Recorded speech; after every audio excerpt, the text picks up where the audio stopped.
Senior R&D Manager of MIME Research Association.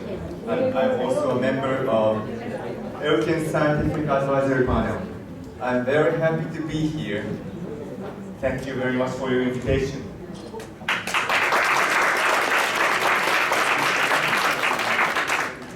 I'm really excited to be in front of you. I feel great energy of Elkin's group member. And here, I would like to talk about MIME, which is a great, wonderful ingredient in your product. Okay, so as this is the first time I'm standing in front of you, I would like to introduce myself briefly. To tell you about my research scientific career, so that it will probably give you a little bit confidence about what I'm going to talk. Yes? And then, as this MIME is a great immune modulator, so I will use a very nice slide later to show how immunity is working in the body. Then lastly, I will go details about MIME using all those scientific data. We have a great numbers of human clinical research and also basic research animal model studies. Okay, right. So I just realized there was music when I just came up. Thank you very much.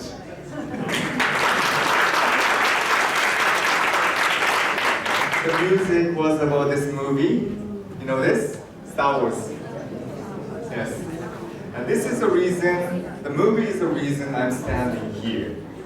Because the first Star Wars movie was introduced in 1977, and I was born in 1975.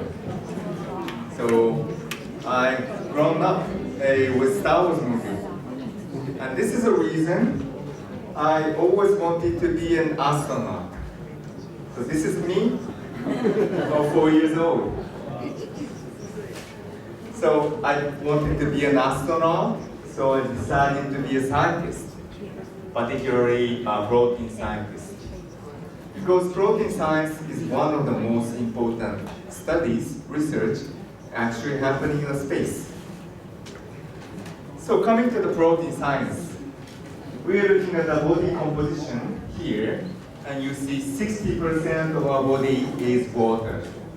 But after water, protein is a major component of our body, 20%. And 15% is fat, and 5% is like a carbohydrate and others. So just by looking at the number of composition, you can tell the importance of protein. That is actually making our body. And the proteins are made of amino acids, different kinds of amino acids, connecting each other and making a chain.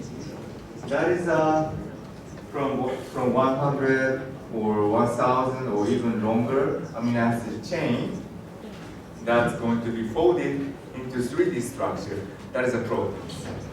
Yes? So here's a quiz for you. How many kinds of proteins do we have in our body? Any idea?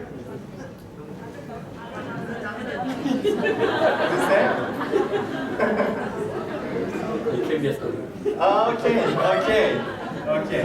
Yes. So you are already an expert.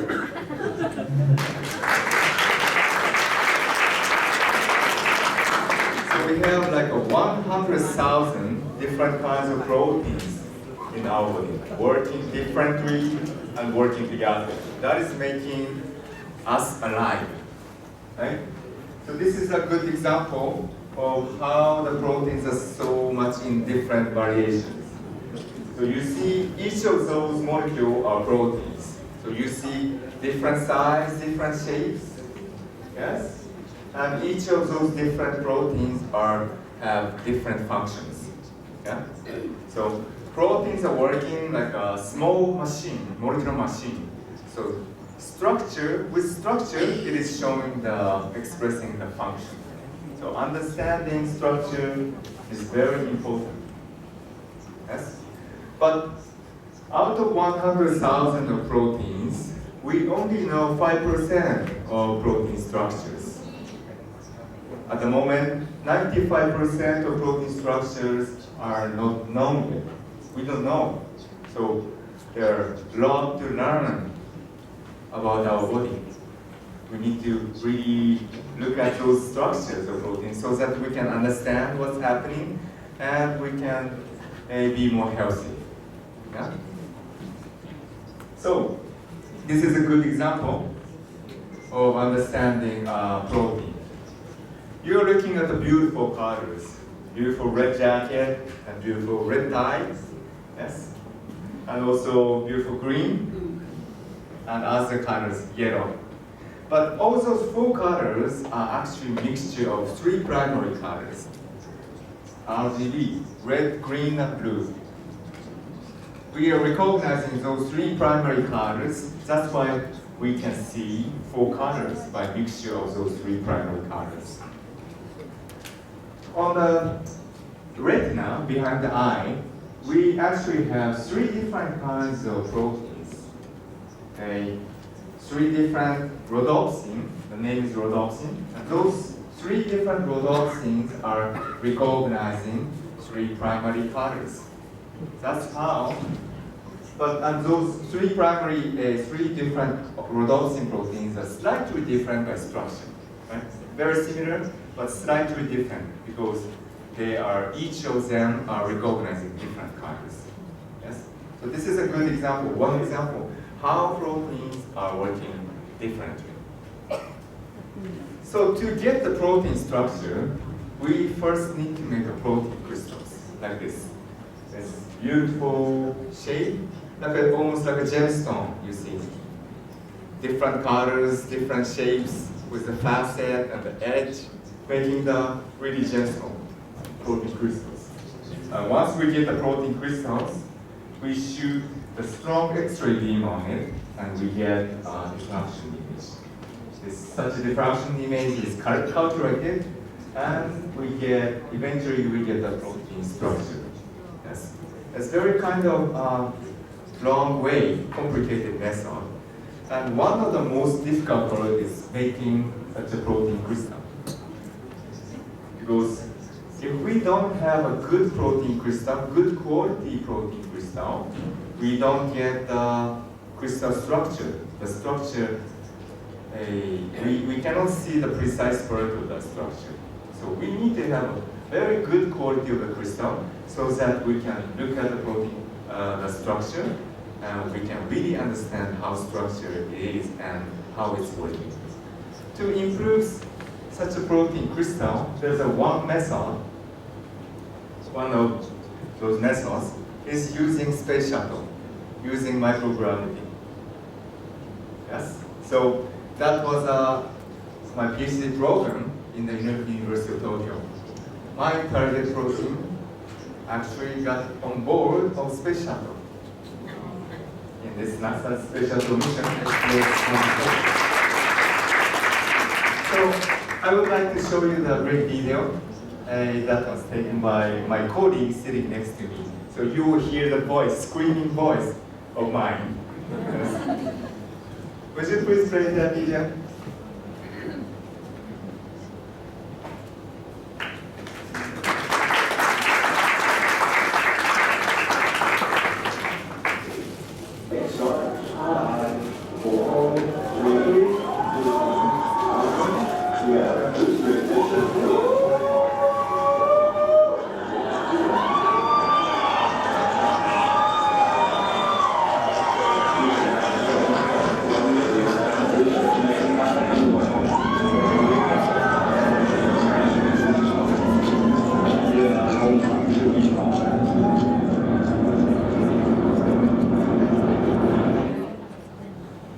Was it nice?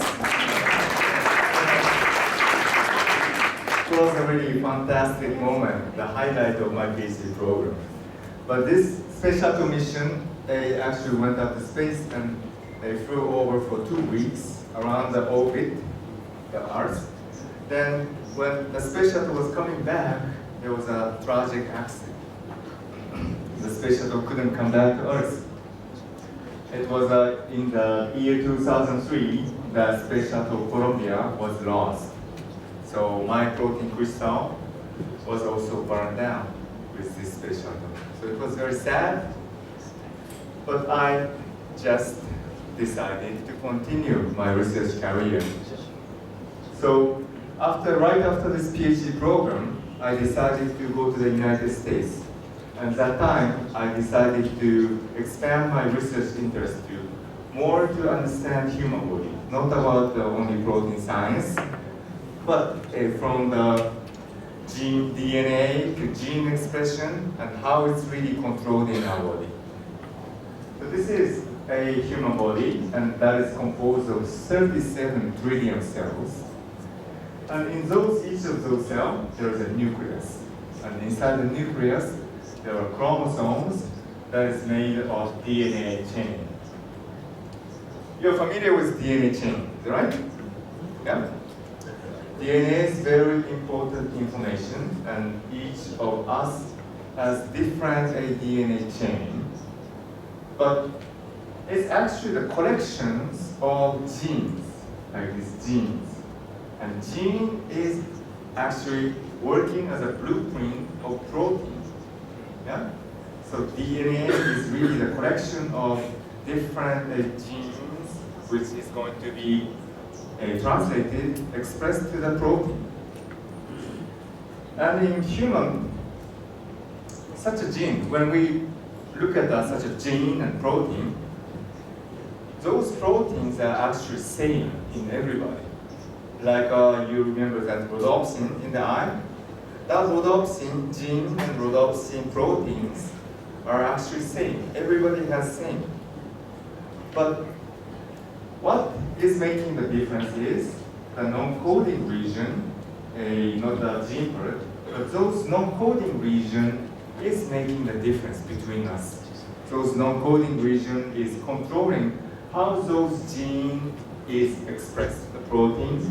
So each of us have different timing of such a protein production, and the quantity of the protein production, or the quality of the protein production. That is making the difference between us.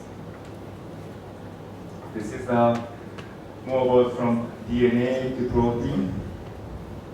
So this is what we can change and we cannot change. As I said, blueprint of body parts, which is the DNA. The DNA is shown in red, which is what we cannot change, basically. And production of body parts, that is a gene expression of protein, which is shown in blue. That is what we can change by having a good lifestyle, like nutrition, resting, and exercise. And then when those proteins are produced, that's going to be assembled and making total body. Yeah, we can change total body. And not only about total body, but intestinal flora as well. Like there's a bacteria, intestinal bacteria inside intestine and colon, right? And that is really a kind of hot topic recently in science to really understand our whole body. And such a lifestyle can change intestinal flora as well. So, looking at the nutrition here, here's a new scientific word called nutrigenomics. It's a combination of nutrition and genomics. And this is really kind of new word to really understand how nutrition is changing our body.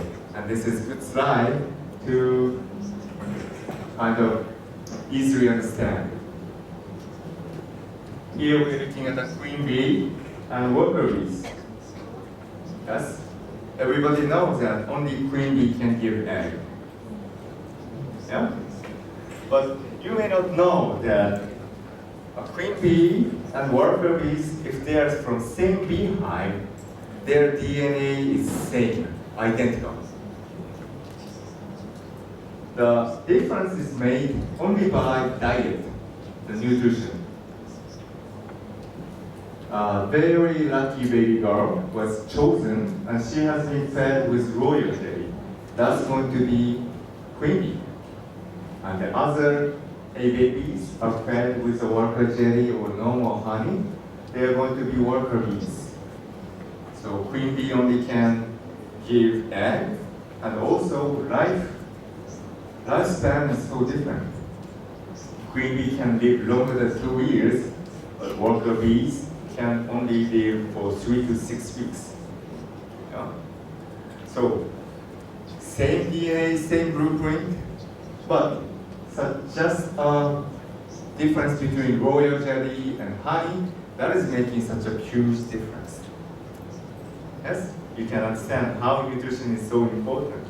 So it's same for human. If we are having a good nutrition or good lifestyle,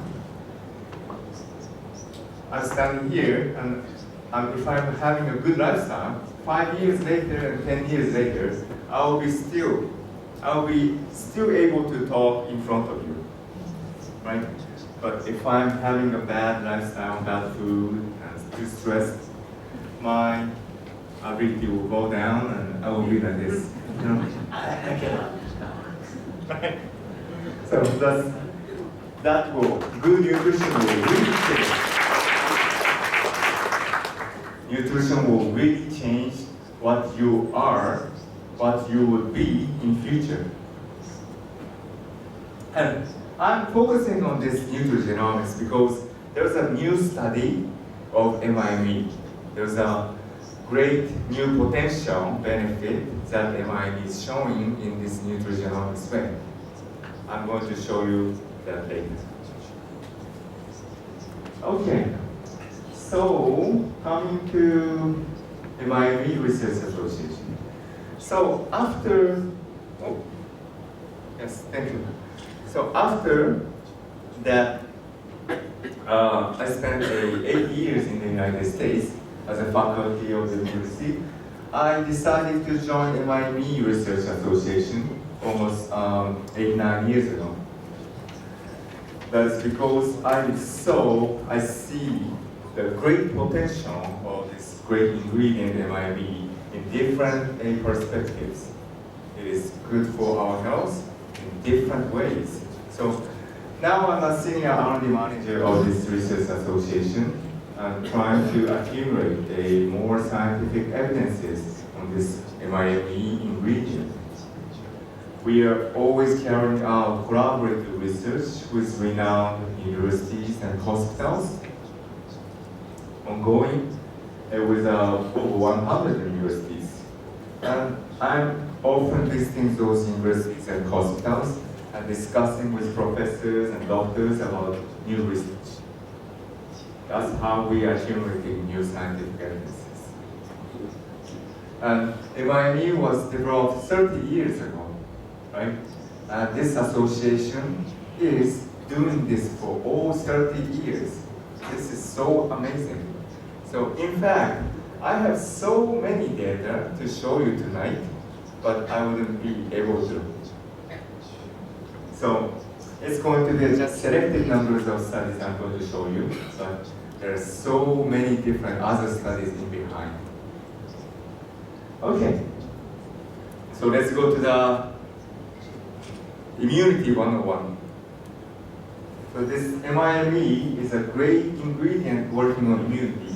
So this is a very good slide to understand how immunity is working in the body. I borrowed this slide from Professor Carter of University of Southampton, UK. Oh, I forgot to tell you that in this research association, we are holding annual international congress every year. And this Professor Calder was the keynote speaker of that congress several years ago. And next one is a slide he used to explain how immunity is working in the body. Like this.